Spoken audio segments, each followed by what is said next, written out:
Welcome back to my 30,850 incredible students. Wow, I still cannot believe just how quickly this channel is growing. Thank you guys so much for your support of me. In today's video, we are going to be learning English with a short story. Yeah, today will be one of my deep work lessons. So it will be a longer video, and I suggest that you watch it all the way through. Here's how it works. First, we will quickly read the story.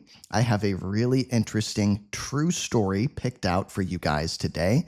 So first, you can sit back, relax, and listen as I read the story to you. This will just take a couple of minutes. Then, in part 2, we will get into the vocabulary breakdown, taking a closer look at some of the more difficult language, some of the more challenging words in the story. In part 3, we will have the deep dive. Yeah, this is the most useful part of the video because we will go sentence by sentence to make sure we understand everything 100% crystal clear.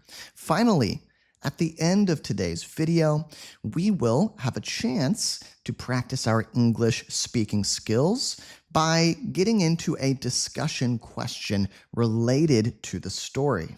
If you guys are ready to get started, if you are ready to rock and roll, I have just a couple small requests. Please watch this video all the way through because that really helps my channel grow. And of course, it helps your English grow as well. This is a deep work lesson after all. So the more time you put in, the more value you will get out. You can click like on this video to support me as your YouTube English teacher. Click subscribe and hit the bell so you never miss another video. Guys, I guarantee that if you watch one of my videos every day, you will see big results. It will help your English so much. Lastly, why don't you guys leave me a comment? Tell me what country you are watching this video from. Okay, with all of that being said, let's get going. As I mentioned, today's story is based on a true story. Yeah, this is something that really happened, okay? It is non-fiction. It is not fiction. In other words, it is not true. So it's true, okay? There's a really good movie that was made about this story called The King's Speech. I don't know if you guys have ever seen that movie. If you haven't, I definitely recommend it. Okay, so let's take a look at the story with a quick read. Here we go. Ever had to face something that scared the life out of you? This is the story of King George VI, a guy who never planned on being king and had to deal with a huge challenge to lead his country. Prince Albert, or Bertie, as his family called him, was the second son of King George V. He didn't expect to ever be king because his older brother was first in line. But things took a wild turn when his brother, King Edward VIII, gave up the throne. Suddenly, Bertie was King of England. But there was a hitch. Bertie had a terrible stutter. Talking in public was a nightmare for him, and now, as king, he had to speak to the entire nation, especially with World War II on the horizon. Bertie knew he had to fix this, and he had to fix it fast. He met a speech therapist named Lionel. Now, Lionel wasn't your typical doctor. He had some pretty unconventional methods, and to be honest, Bertie wasn't too sure about it at first, but with nowhere to turn to, he decided to give it a shot. The journey wasn't easy. Lionel pushed Bertie to his limits with exercises that were tough and sometimes downright awkward. He also made Bertie face the emotions that had been bottled up inside for years, which was even harder than the exercises. Bit by bit, Bertie started to improve, not just in his speech, but also in his confidence. The big moment came when Bertie, now King George VI, had to deliver a crucial speech to the nation as World War II was about to begin. With Lionel's support, Bertie stood up to the microphone. Well, Bertie basically nailed it. His speech was an amazing improvement. He showed real strength and inspired his people when it mattered most. Okay, that was a bird's eye view. Just a quick, brief, fast look at this story, at the basic idea of this story. Now we are going to jump into part 2 with the vocabulary breakdown. And the first word I would like to take a look at is hitch. Hitch. Okay, this is a very colloquial word, a very spoken English word, okay? It means a problem that stops something from happening smoothly. Some other similar words or synonyms might be, a problem, a snag, an obstacle, or we could say a snafu. That's a very native, very spoken expression, snafu. Okay, so here's the word in the context of the story. In other words, here's how it was used in the story. There was a hitch in Bertie's ability to speak publicly. Bertie, he's trying to speak publicly, but there's a hitch. There's a problem, there's a snag, an obstacle, something he needs to work through, a problem he needs to overcome, a snafu he needs to deal with, okay? And that problem, that snag, that obstacle, that hitch is his stutter, right? When he talks, he has a stutter. We can also call that a speech impediment. A speech impediment. So obviously, if he's a guy who needs to be talking to his country, on a regular basis, if he's a public figure who needs to be addressing his people all the time, then this is going to be a big obstacle, a big snag in his plans, a big problem that he needs to deal with, okay? Here's another example sentence that's unrelated to the story. I traveled all the way from England to Paris without a hitch. Basically just meaning without a problem, without any snags, without any, obstacles getting in the way of my travels. Now, you guys know that I am a visual learner. I love to draw. I love to create doodles to help me remember new words, right? And so what I'm going to do is draw a picture of a guy, and this guy is traveling. We can see his legs and his arms here.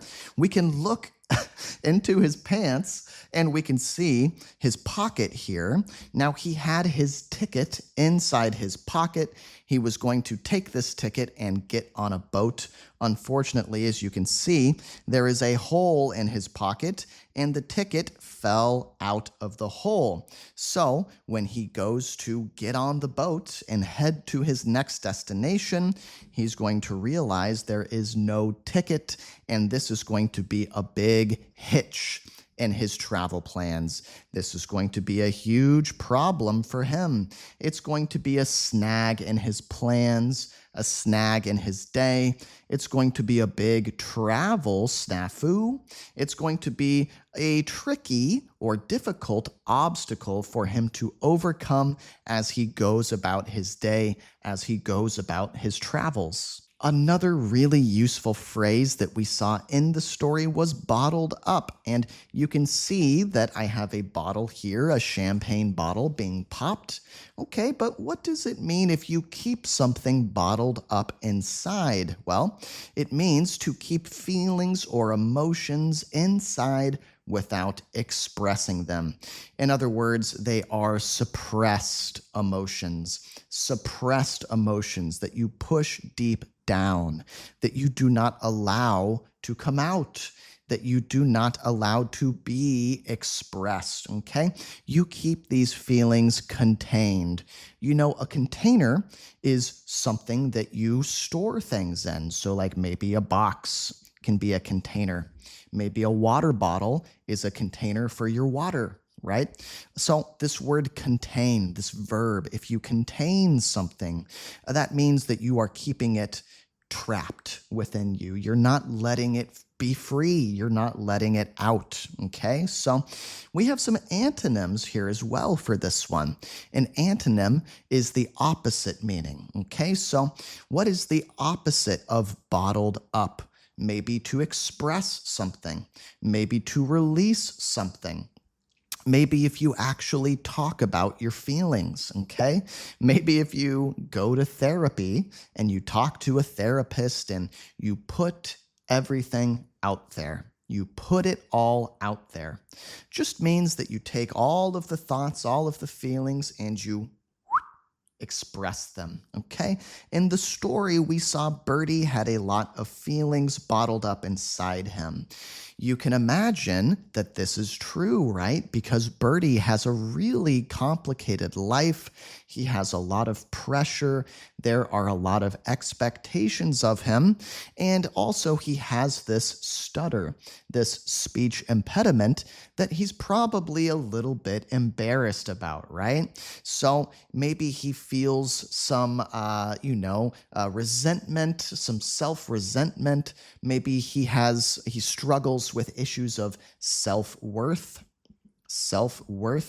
Maybe he feels a little bit worthless at times because of this problem. Maybe he feels like broken, and he doesn't express these feelings. He doesn't tell anyone about how he feels. No, he suppresses these thoughts, these emotions. He keeps it all contained within him. He keeps it all bottled up as if his body is a bottle and he would let these things out through his mouth. Instead, he's keeping the cork stuffed into that bottle. He is not expressing his feelings or thoughts, okay? Here's another example of how to use bottled up, okay? She had anger bottled up for years before she finally talked about it, okay? Once again, we can see this woman, was suppressing her feelings. She was pushing her anger deep down. She was keeping her anger contained within her or inside of her. I have an idea for what to draw for this doodle. I'm going to draw a bottle as if it were a person, a very angry person, okay? We can see that this person is feeling really, really angry, right? Very, very angry. In fact, we could say they are furious. They are livid. These words mean extremely angry. I'll teach you guys a $10 word as well. Apoplectic. Apoplectic. Wow, if you can use this word, people would be very, very impressed. Apoplectic means you are so angry that your head feels like it's going to explode, okay? Now, we can see that there's steam leaking out of the top of this guy's bottle head. I think if he, would express his feelings, I think if he would release his feelings, that he would feel much better, right? But sadly, he chooses to keep his feelings bottled up. Another phrase I would like to talk about is nailed it. Once again, a very spoken English, very casual, very colloquial expression or phrase. Something that if you can use this in conversation, native speakers would be very impressed, okay? It means to do something perfectly or very successfully. So if you nail your test, then you ace your test at school. If you nailed a presentation at work, then you really succeeded. We could also say that you crushed it. Yeah, you crushed it. That's another very spoken English expression. We could say crushed it. We could say smashed it. You smashed it with that presentation today. You crushed it with that presentation today. You nailed it. Right? Okay, so maybe there are some antonyms to talk about here too, some words that mean the opposite or some expressions that mean the opposite of being really successful, acing something, crushing something, smashing something, nailing something. The opposite words might be flubbed. If you really mess something up, if you really, botch something, you really mess up, you really drop the ball, then all of these words and expressions mean the opposite, means you utterly, utterly failed. In other words, you completely failed. Despite his fears, Bertie nailed it during his speech. Okay, so, in the story, Bertie was really, really anxious, really worried, really dreading this speech he had to give, right? But despite his fears, or in spite of his fears, or even though he felt that way, he still nailed it. He crushed it. He smashed it. He aced it, right? He did a really, really good job and he succeeded. Okay. Here's an unrelated sentence. She practiced her presentation for weeks and nailed it on the big day. Now, I think for an illustration here, what I'm going to do is draw someone shooting a bow and arrow, and we can see that they are squinting, right? They're sticking out their tongue. They're aiming at the target over here. They let the arrow fly, and bam, it's a bullseye. It's a bullseye, right? They hit it right in the dead center of the target. They're a very, very good shot. A very, very accurate shot. So, maybe their friend challenged them to try and get a bullseye, and guess what? They crushed it. They smashed it. They aced it. They nailed it, okay? They succeeded, and they passed the challenge. Not only did they pass the challenge, but they passed the challenge with flying colors. Okay, that's a really interesting expression.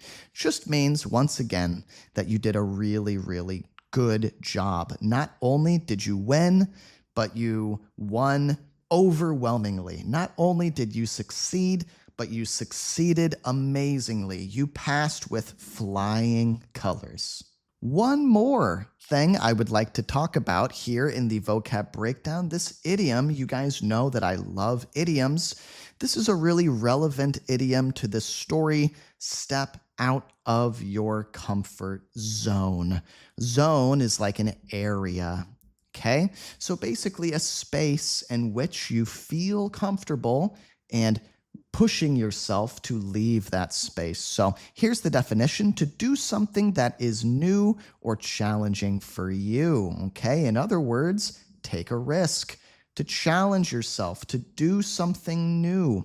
Okay, an antonym or an opposite word might be to play it safe or to stay in your comfort zone, to remain in that space, in that zone, in that area where you feel comfortable, where you feel safe, where nothing can challenge you or hurt you, okay? In the story, we saw Bertie had to step out of his comfort zone to overcome his stutter. Yeah, it's possible that Bertie could have just lived the rest of his life in his comfort zone. He could have spent the rest of his days in a space where he felt safe, in a mindset that was comfortable and easy for him, where he never had to challenge himself, where he never had to push himself, right? He could have played it safe for the rest of his life. But what did he do? He took a risk. He challenged himself. He did something new, right? And this is really not an easy thing to do. Anyone who has ever actually stepped out of their comfort zone knows how challenging and difficult and frustrating this can be, how tough it can be to do this, okay? Here's an unrelated example sentence. She decided to step out of her comfort zone and try public speaking for the first time. So, seems like she, in this example, this woman, has the same anxiety as Bertie does, has the same fear as Bertie, the fear of public speaking. And let me tell you guys something. I used to have a huge fear of public speaking as well.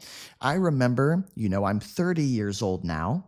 When I was maybe 18, 19, 20, I was terrified of public speaking. I was mortified to public speak. I remember I was so afraid of public speaking in class when I was in college that I would never ask questions. I would never raise my hand. And looking back on that time of my life now, I really wish that I had stepped out of my comfort zone, even though it would have been really challenging, even though it would have been really difficult. I wish I had challenged myself. I wish I had taken that risk, because no pain, no gain. If you don't make yourself uncomfortable, if you don't put yourself in situations that are stressful or challenging to you, then you are never going to grow as a person, right? That's just a simple, hard truth of life. Okay, now to show you guys what this might look like visually, I have a guy who is standing in his comfort zone. This circle here is his comfort zone.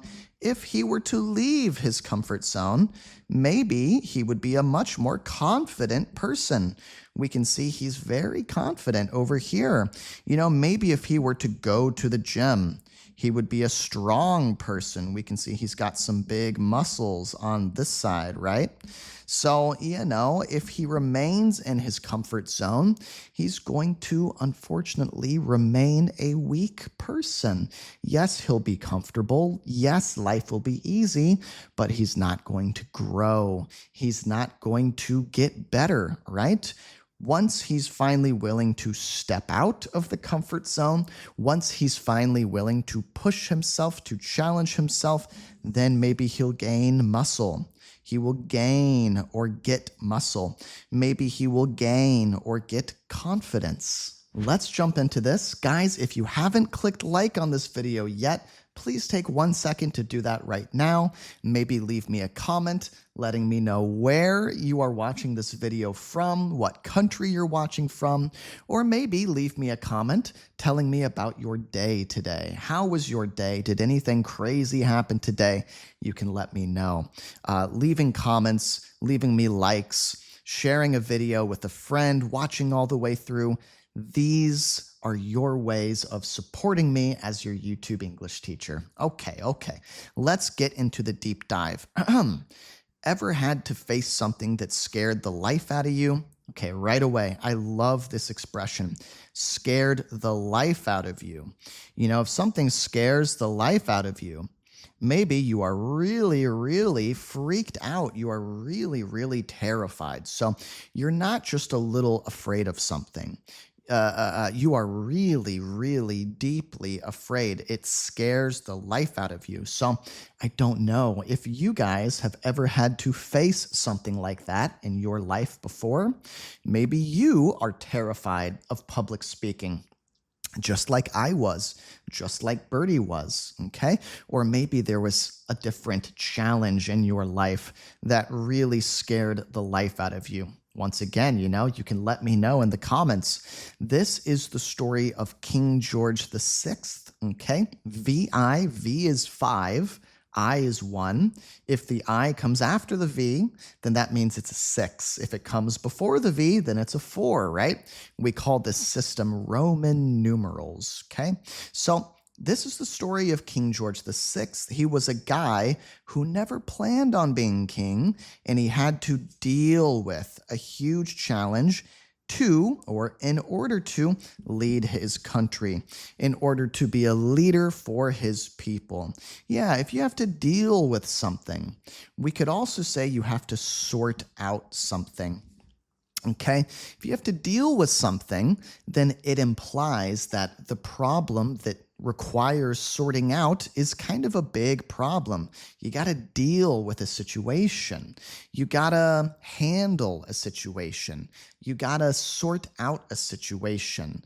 That leads me to think that you really have your work cut out for you, or that it's going to be a little bit tricky, a little bit challenging, right? Prince Albert, or Bertie, as his family called him, and we're just going to call him Bertie as well, was the second son of King George V. We can see the V, King George V. Okay, so he's not the first son, he's the second son. So he didn't expect to ever be king. Why? Well, because his older brother was first in line. Yeah, this expression is really very literal. You can imagine a line of people waiting to be king, right? And his older brother was first in line.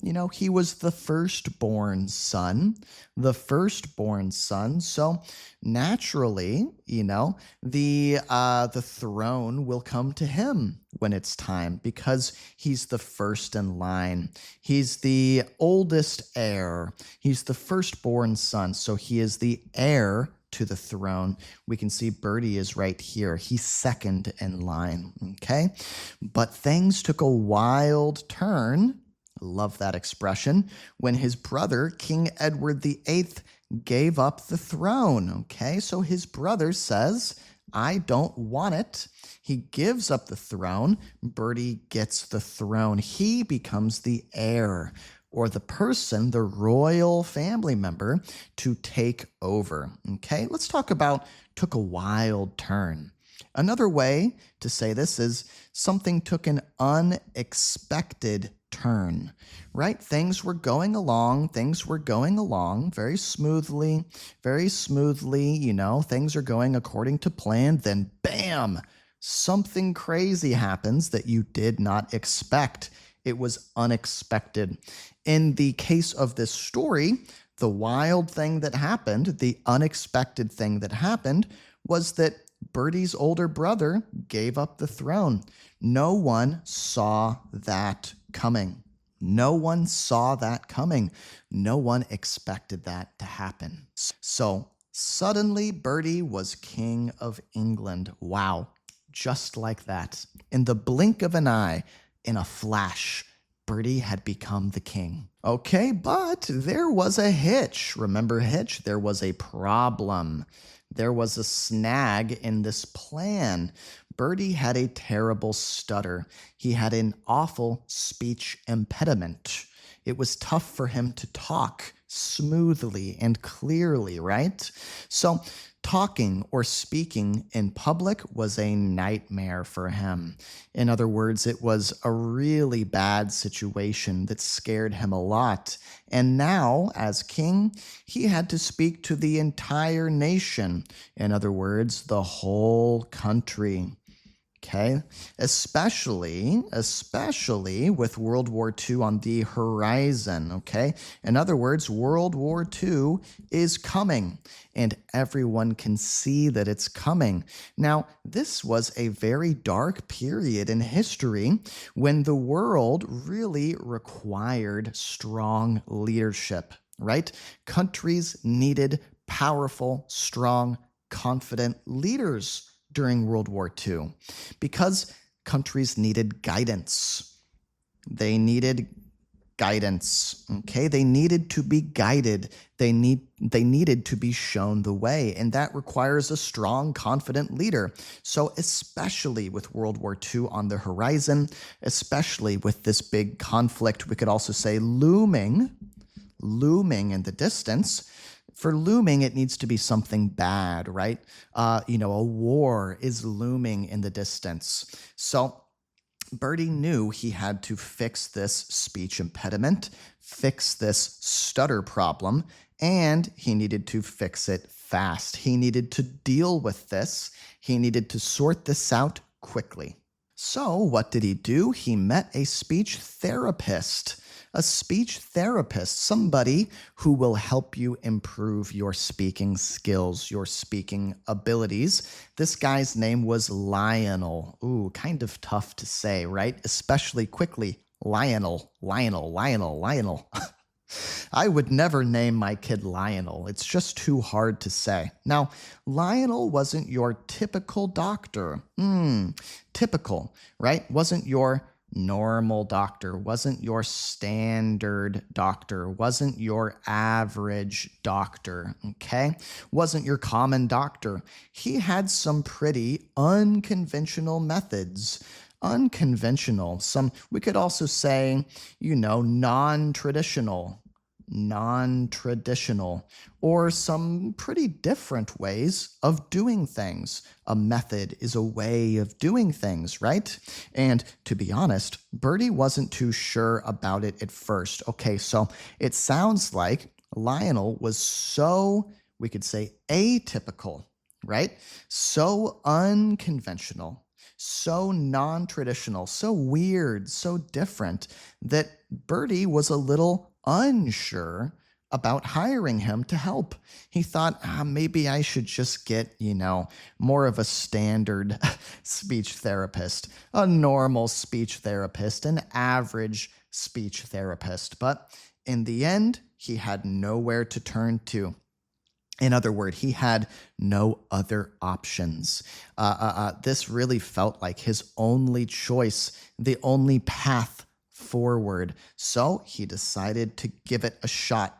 What does that mean if you give something a shot? We could also say, give it a go, give it a try, okay? He is willing to give it a try. He's willing to try and make it work with Lionel. The journey wasn't easy. Lionel pushed Bertie to his limits. Bertie was pushed to his limits. This means that as his speech therapist, Lionel really challenged him. He pushed him to his limits. He pushed him to the edge. He pushed him to the outer brink of his abilities, right? He pushed him to his breaking point. How? Well, with exercises that were tough and sometimes downright awkward. Downright just means seriously awkward or really, really awkward. Downright awkward. If somebody's really strange, they're downright strange. If somebody's really awkward, they're downright awkward, okay? So these exercises, these things that Lionel is having Bertie do, they're very tough, they're very challenging, they're very awkward, okay? He also made Bertie face the emotions that had been bottled up inside for years, okay?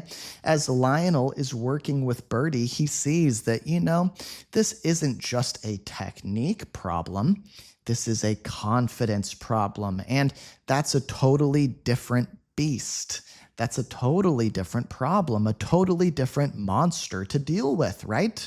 Yeah, working on your speech technique is one thing, but improving your confidence is an entirely different thing. So this was even harder than the exercises, but it sounds like Lionel recognized this problem. He saw this problem, he identified this problem, and he was willing to help Bertie work on it. Bit by bit, little by little, step by step, right? Bertie started to improve. He started to get better, not just in his speech, but also in his confidence. Okay, so he's making progress. The big moment came when Bertie, now King George VI, had to deliver or give a crucial speech, an important speech to the nation, to his country, as World War II was about to begin. Oh my gosh, the war is about to start. The people need him. They really need him. So this is a crucial speech. It's a critically important speech, a really, really, really important part of his reign, of his rule, okay? So with Lionel's support, Bertie stood up to the microphone. This is the climax of the story, the most important, most exciting part of the story, when the audience who is watching the movie of the King's Speech is wondering, oh my God, it's time. All of the work that Bertie has put in to his exercises and his classes and his work with Lionel, it has all led up to this moment. Can he do it or will he fail? Fortunately, Bertie basically nailed it. He crushed it. He smashed it. He really, really did a great job. He aced it, right? His speech was an amazing improvement. He showed real strength and inspired his people when it mattered most. So at this dark hour, okay, at this really trying time, he was able to stand up and be a confident, inspirational leader for his people. All right, guys, if you are still with me, then I want you to take two hands, give yourself a double pat on the back, because you are really acing it. You're really crushing it. You're really smashing it. You are really nailing your English studies. In other words, you're doing a great job. Now, for the final part of today's video, we are going to take a couple minutes and practice our English speaking skills. We're going to do that with a discussion question. So here's a question, a big open-ended question, meaning there is no right or wrong answer to this question, that we can use to really take a closer look at the story and think more deeply about this story, okay? Why is it important to step out of your comfort zone every now and then? Sometimes, right? Every so often. Talk about a time when you stepped out of your comfort zone and what happened when you did so. So what we're going to do is take one full minute, okay, and really push ourselves to respond to this question. I want you to fill up that full minute by talking out loud. Now, if it is not convenient for you to speak out loud right now, then maybe you can type a comment in the comment section responding to this question, okay? And to give you a demonstration of what I would like you to try and do, I'm going to go first. I'm going to take a full minute and reply to show you how it's done. All right, here I go. I think it's super important to step out of your comfort zone every now and then, and I'll tell you about a time when I did so. So earlier in this video, I talked about my personal struggles with public speaking. Yeah, I used to be really, really afraid of public speaking. And to be honest with you, I'm still a little nervous about it now. But when I was really dealing with it in college, when I was 18, I decided to make a change. I decided to step out of my comfort zone, and I found a club at my college called Toastmasters. Toastmasters is a club that helps you get experience and practice with public speaking. So that's what I did. I started going every week, and it really helped me a lot. So if you are struggling with public speaking, want to improve your English, maybe check out Toastmasters. That could be a good move, a good decision. Okay, guys, that was my 1 minute. Now it's your turn. Go ahead, give it a shot.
If you are learning a lot through my videos, if you enjoy my teaching style, then maybe consider becoming a channel member. I want to give a huge thanks, a big shout out to all my channel members and my members on Patreon. Guys, if you become a channel member, there are lots of perks, lots of benefits. You can get PDFs for my lessons, and you can use these digitally or print them out and follow along more effectively at home. You will also get hours and hours of bonus lessons that are not available to the public. They are only for members, okay? And much more. Now, it only costs $5 a month. There are tons of English teachers out there who are charging $100 for 1 hour of private lessons, or hundreds of dollars for an online video course series. But my advice to you is forget about all that. Don't spend hundreds of dollars on an app or a video series or blah, blah, blah, blah, blah. Spend $5, save lots of money, and support me as your YouTube English teacher. You can click join right here on my YouTube channel. You can find the join button right next to the subscribe button, or you can go to patreon.com/English with Connor and instantly get access to tons of PDFs, tons of bonus content, and support me at the same time for only the price of a cup of coffee. Now, if you are in the middle of a study session and you want to keep it going, I'm going to put another one of my videos right up here on the screen. Keep going, and I will meet you there. Let's keep learning.